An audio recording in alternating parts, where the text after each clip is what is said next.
السلام علیکم ورحمۃ اللہ وبرکاتہ۔ نحمدہ ونصلی ونسلم علی حبیبہ الکریم۔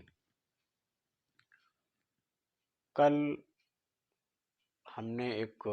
مختصر سے بیان میں آپ کو کچھ مفید باتیں بتائیں۔ آج انشاءاللہ ایک اہم پیغام آپ تک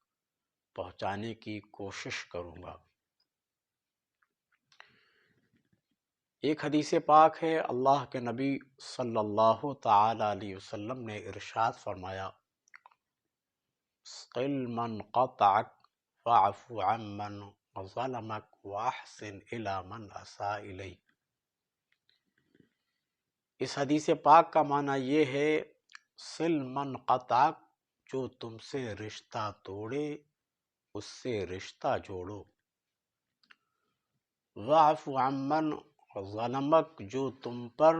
ظلم کرے اس کو معاف کر دو، وَأَحْسِنْ إِلَى مَنْ أَسَاءَ إِلَيْكَ، اور جو تمہارے ساتھ برا سلوک کرے اس کے ساتھ اچھا سلوک کرو۔ یہ انتہائی پیاری حدیث پاک ہے، بہت ہی خوبصورت حدیث پاک ہے۔ اس کو مسٹر اٹل بہاری واجپئی جب وہ ہمارے ملک کے وزیر اعظم تھے تو انہوں نے ایک مرتبہ عید میلاد النبی کے موقع پر اس حدیث کو کوٹ کیا، اور کوٹ کرنے کے بعد یہ کہا تھا کہ اگر دنیا اس حدیث پر، پوری دنیا اگر اس حدیث پر عمل کر لے تو پوری دنیا امن کا گہوارہ بن جائے، پوری دنیا میں امن و شانتی نظر آئے گی، امن و امان کا دورہ ہوگا۔ اور ایک چیز اور آپ کو ذکر کر دیں، ہمارے گاندھی جی نے ایک بہت ہی خوبصورت بات کہی، اہنسا پرمو دھرما۔ اس کا مقصد یہ ہے، اس کا مطلب یہ ہے کہ ظلم نہ کرنا یہ سب سے بڑا دھرم ہے، سب سے بڑا مذہب ہے، سب سے بڑا ریلیجن ہے۔ اور گاندھی جی کے اس اسٹیٹمنٹ کو، اس بیان کو بہت زیادہ پسند کیا گیا، بہت زیادہ قدر کی نگاہ سے دیکھا گیا، اور گاندھی جی کو امن و امان کا پیغامبر تسلیم کیا گیا۔ لیکن اللہ کے نبی صلی اللہ علیہ وسلم کی حدیث پاک جس کو ابھی میں نے پیش کیا، اس حدیث پاک کو آپ دیکھیں، گاندھی جی نے جب اہنسا پرمو دھرما بولا کہ ظلم نہ کرنا یہ سب سے بڑا دھرم ہے، سب سے بڑا مذہب ہے، سب سے بڑا ریلیجن ہے، لیکن اگر کوئی ظلم کر دے، اگر کوئی ظلم کا، کسی کو ظلم کا نشانہ بنا دیا جائے تو وہ کیا کرے اس کا جواب نہیں ہے۔ لیکن اس حدیث پاک میں اللہ کے نبی صلی اللہ علیہ وسلم نے بہت ہی پیارا درس دیا ہے، بہت ہی عمدہ نصیحت فرمائی ہے۔ آپ فرما رہے ہیں کہ جو تم سے رشتہ توڑے تو تمہیں بدلے میں رشتہ توڑنا نہیں ہے کہ اس نے رشتہ توڑا تو میں بھی رشتہ توڑ دوں گا۔ اگر تم پر کسی نے ظلم کیا ہے تو ظلم کا بدلہ، انتقام بدلہ لے کے آپ کو نہیں کرنا ہے، بلکہ اگر کسی نے آپ پر ظلم کیا ہے اسے آپ کو معاف کرنا ہے، اور اگر کوئی برا سلوک کرے تو بدلے میں آپ کو ویسا ہی رویہ نہیں اپنانا ہے، ویسا ہی سلوک نہیں کرنا ہے، بلکہ آپ کی شان یہ ہونا چاہیے کہ وہ آپ کے ساتھ برا سلوک کر رہا ہے، آپ اس کے ساتھ حسن سلوک کریں۔ اب ہمیں سمجھنا یہ ہے کہ بہت ساری احادیث کریمہ، بہت ساری قرآنی آیات لڑائی جھگڑے سے روک رہی ہیں، جنگ و جدال سے روک رہی ہیں، خونریزی سے روک رہی ہیں، اور اس سب کے باوجود قوم مسلم کو لڑاکو سمجھا جا رہا ہے، فسادی سمجھا جا رہا ہے، جھگڑالو سمجھا جا رہا ہے، اور امن و امان کو ختم کرنے والی قوم تصور کیا جا رہا ہے۔ بڑے افسوس کی بات ہے کہ آج پوری دنیا میں اس پر ایک مہم چلائی جا رہی ہے۔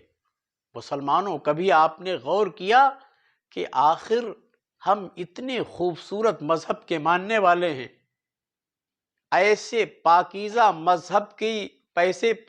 مذہب کی اتباع کرتے ہیں جس مذہب کا ثانی دنیا میں نظر نہیں آتا، لیکن اس کے بعد بھی آپ مطعون ہو رہے ہیں، آپ کو فسادی جھگڑالو قوم کہا جا رہا ہے۔ وجہ یہ ہے مسلمانوں، یہ ایک کڑوی حقیقت ہے کہ ہم احادیث کریمہ، ہم قرآنی آیات سن رہے ہیں، احادیث کریمہ سن رہے ہیں، ان کا مطالعہ کر رہے ہیں، لیکن ہم عمل نہیں کرتے، اور اسی وجہ سے ہمارا جو کردار ہے، ہمارا جو عمل ہے، یہ جو ہے شریعت سے لگا نہیں کھاتا، شریعت سے میل نہیں کھاتا۔ اب میں آپ کو ایک بہت ہی خوبصورت بات بتاتا ہوں۔ جب میں مصر میں جامعہ ازہر شریف میں زیر تعلیم تھا، اس وقت میں انگریزی پڑھنے کے لیے انڈیا کے کلچر ہاؤس میں ایک امریکی سر تھے، ان کے پاس جایا کرتا تھا۔ وہ سر پہلے عیسائی تھے اور پھر انہوں نے اسلام قبول کر لیا۔ ہم لوگ لگ بھگ 7 یا 9 ہفتے تک سر کے پاس تعلیم حاصل کرتے رہے۔ جب ہم تعلیم سے فارغ ہوئے، جب ہماری وداعی کا ٹائم آیا، تو ہم لوگوں نے اپنے سر سے ریکویسٹ کی، ان سے گزارش کی کہ آج یہ آخری دن ہے، کچھ بات ہو جائے، آپ کچھ نصیحت فرما دیں، اپنے کچھ تجربات بتا دیں۔ تو ہم لوگوں کو پہلی مرتبہ یہ معلوم ہوا کہ سر پہلے عیسائی تھے اور انہوں نے عیسائیت کو چھوڑ کر مذہب اسلام کو قبول کر لیا۔ تو ہم لوگوں نے سوال کیا، why did you convert your religion, کہ سر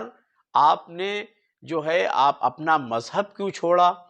آپ نے جو ہے عیسائیت کے ماننے والے تھے، آپ پہلے عیسائی تھے، آپ نے اس مذہب کو کیوں چھوڑا؟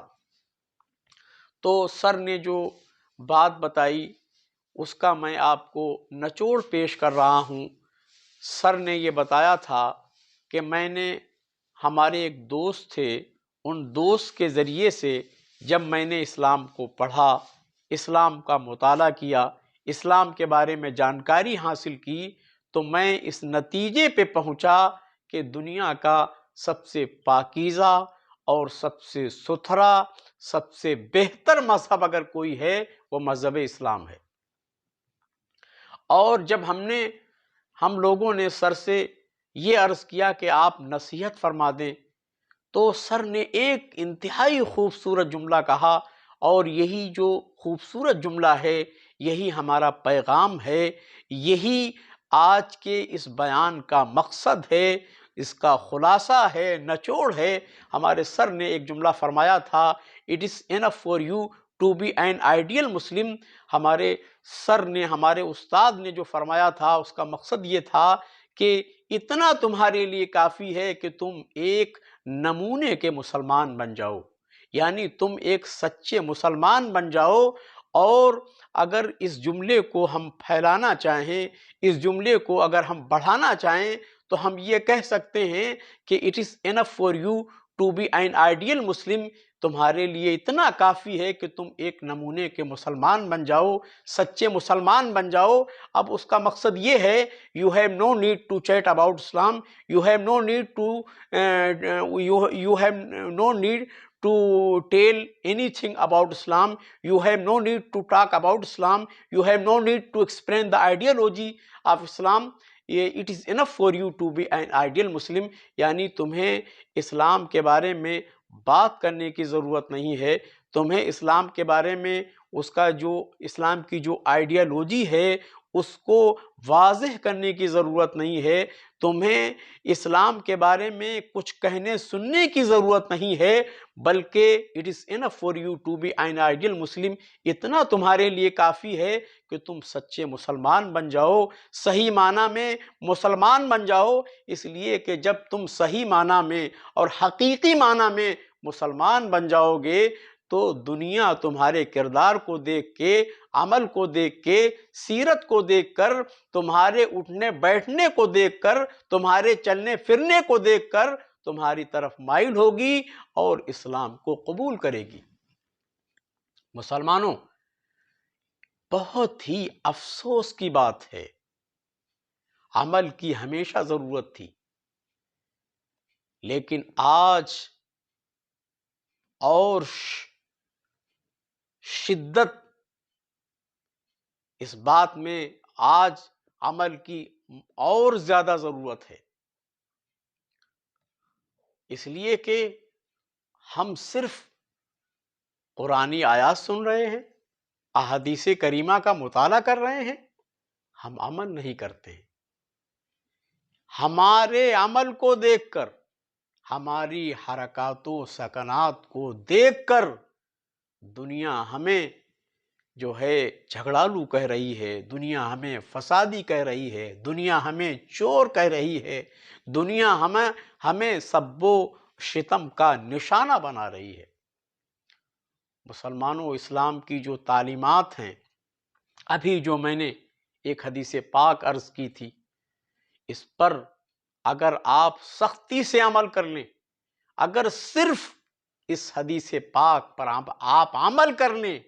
میرا یقین ہے کہ جو آپ کے پڑوس میں غیر مسلم ہوں گے، چاہے وہ ہندو ہوں، چاہے وہ سکھ ہوں، چاہے وہ کسی بھی دھرم سے ان کا تعلق ہو، کسی بھی دھرم کے ماننے والے ہوں، اگر آپ اس حدیث پر عمل کر لیں، یقیناً وہ آپ کے اخلاق سے متاثر ہوں گے، آپ کی سیرت سے متاثر ہوں گے، آپ کے کردار سے متاثر ہوں گے، اور آپ کی جو نشست و برخاست ہے اس سے متاثر ہوں گے، اور ایک دن آئے گا کہ وہ مذہب اسلام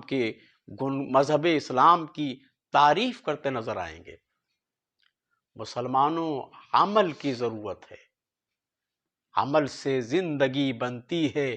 جنت بھی جہنم بھی،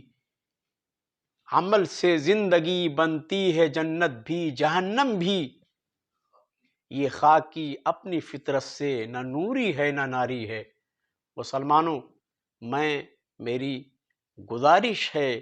میں آپ کی بارگاہ میں عرض کر رہا ہوں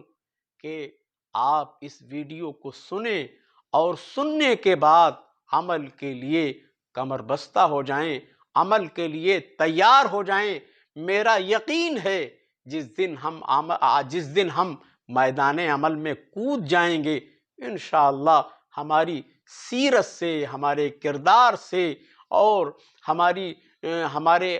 حرکات و سکنات سے دنیا جو ہے سبق لے کی، دنیا متاثر ہوگی، اور آج جو لوگ اسلام کو گالیاں دے رہے ہیں، مسلمانوں کو سب و شتم کا نشانہ بنا رہے ہیں، انشاءاللہ ان کے بھی منہ بند ہو جائیں گے۔ مسلمانوں، ہمارے انہی سر نے یہ بتایا تھا کہ جب انہوں نے مذہب اسلام کو قبول کر لیا تو ان کے پڑوسی، ان کے دوست، ان کے رشتہ دار، ان کے ملنے جلنے والے ان سے پوچھتے کہ تمہارے اندر چینجنگ آ رہی ہے، تمہارے اندر بدلاؤ آ رہا ہے، تمہارے اندر یہ تبدیلی کیسے آ رہی ہے؟ انہوں نے جواب دیا تھا کہ میں نے مذہب اسلام کو اپنا لیا ہے، اب ہماری کوشش یہی ہے کہ اسی کے مطابق زندگی گزاروں۔ تو اسی وجہ سے اب میں جھوٹ نہیں بولتا، اسی وجہ سے اب میں کسی کو دھوکہ نہیں دیتا، اسی وجہ سے ہماری نظریں نیچے رہتی ہیں، اسی وجہ سے میں بدکاری نہیں کرتا، اسی وجہ سے میں خیانت نہیں کرتا، اور مختصر یہ کہہ لیں کہ میں اسی وجہ سے جو برے کام ہیں ان سے میں نے اپنے آپ کو دور کر لیا، اور جو اچھائیاں ہیں اور عمدہ کام ہیں ان سے میں جڑ گیا۔ آخری بات میں یہ عرض کر رہا ہوں، مسلمانوں، مذہب اسلام جس کو جارج برنارڈ شاہ نے بھی یہ تسلیم کیا تھا کہ Islam is the best religion but the Muslim community is the worst, کہ اسلام دنیا کا سب سے اچھا مذہب ہے لیکن قوم مسلم دنیا کی سب سے بدترین قوم ہے۔ جارج برنارڈ شاہ یہ کوئی معمولی آدمی نہیں ہے جو یہ بات مان رہا ہے کہ مذہب اسلام دنیا کا سب سے پاکیزہ، سب سے خوبصورت مذہب ہے، لیکن اسی کے ساتھ یہ بھی کہا تھا کہ قوم مسلم دنیا کی سب سے بدترین قوم ہے۔ ہاں، اور یہ جو ہمارے ساتھ بدترین کا لفظ لگا، جو اس نے ہمیں بدترین بولا، یقین آپ جانیں یہ ہمارے عمل نہ کرنے کی وجہ سے ہوا۔ اگر ہم نے شریعت پر عمل کیا ہوتا، اسلام کے جو تقاضے ہیں ان کو پورا کیا ہوتا، اور رسول پاک صلی اللہ علیہ وسلم کی زندگی جو ہمارے لیے ایک نمونہ عمل ہے، ایک پورا جو ہے کامیاب اور خوبصورت نمونہ ہے، اگر ہم نے اسے اپنایا ہوتا تو یہ ہمارے لیے رسوائی نہ ہوتی، یہ ہم پر جو ہے الزام نہ لگائے جاتے، اور ہم دنیا میں اس طرح رسوا نہ ہوتے۔ میں اسی پر اپنی بات کو ختم کرتا ہوں اور دعا کرتا ہوں کہ رب قدیر ہم سب کو اس پر عمل کی توفیق رفیق عطا فرما۔ آپ سارے حضرات سے گزارش ہے کہ آپ سنتے رہیں اور سننے کے ساتھ عمل کی بھی کوشش کریں۔ السلام علیکم ورحمۃ اللہ وبرکاتہ۔ استغفر